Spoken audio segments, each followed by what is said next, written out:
Personal Sexual Philosophy and its Foundations. Introduction. Sexual relationships are an integral part of our lives, regardless of their presence at the moment and personal opinions about them.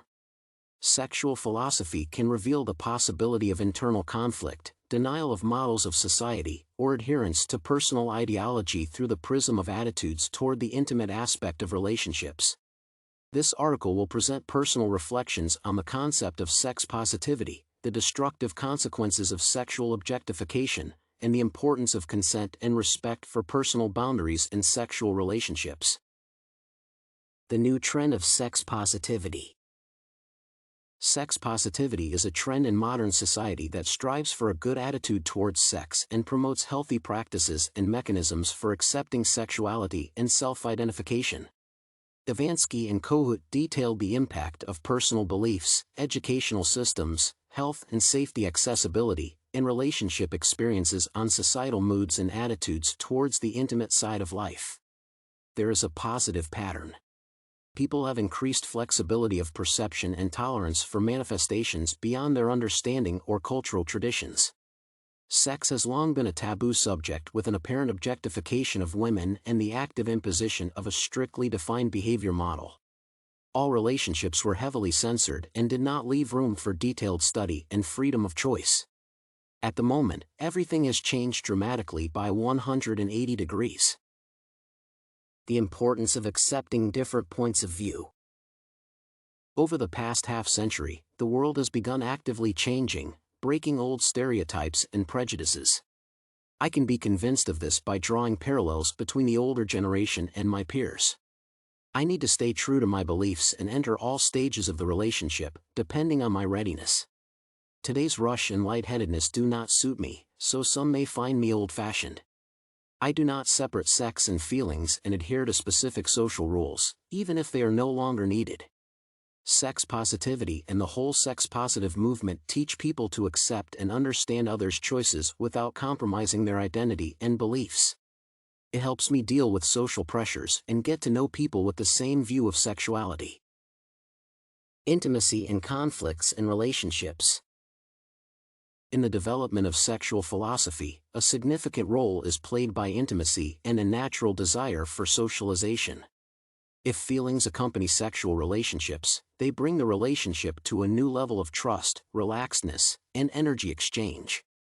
Sometimes people are unwilling to sacrifice freedom and take responsibility for long-term relationships involving more than sex.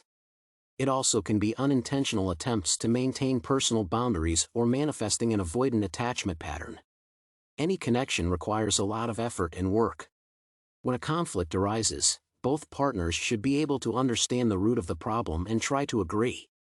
Any offensive actions, manipulations, abuse, and blackmail are a red flag and sign that this person should be left immediately. Safety and a stable emotional state always come first. The importance of personal boundaries. Sometimes you want to shut your boundaries and not allow anyone to enter them. There are moments when I do not feel like I can share all of my details, such as my health or sex life, even though relationships mean it. Lazenby and Gabriel describe the crucial importance of mutual agreement in everything that happens in a couple, and the need to preserve personal space. In the right amount, secrets and boundaries are essential to preserve and protect the individual. The negativity of sexual objectification. For centuries, there has been a strict separation of the sexes and the objectification of women. Sexual education continues to evolve and is becoming more accessible to the masses, but some trends are difficult to eradicate without leaving a trace. Women have long fought for equality, freedom of their bodies, and liberation from the patriarchal system, but some aspects of the modern world slow down the movement. The porn industry and prostitution are examples of how women continue to be used as an easy way to make money and have fun. This topic is very controversial. Many see this as another economic zone for money and recreation. I wouldn't take it so lightly. Jütten described the catastrophic consequences of a person's sexual objectification and the impact on self-identification. Objectification can be a severe obstacle to living in society and building relationships. I have seen and felt many times. Conclusion. Sexual philosophy is essential for good life management and self-identification.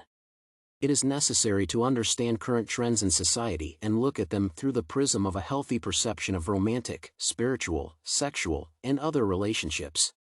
To do this, people need to be aware of sexual positivity, learn to build relationships correctly, and not neglect destructive patterns such as the sexual objectification of a person.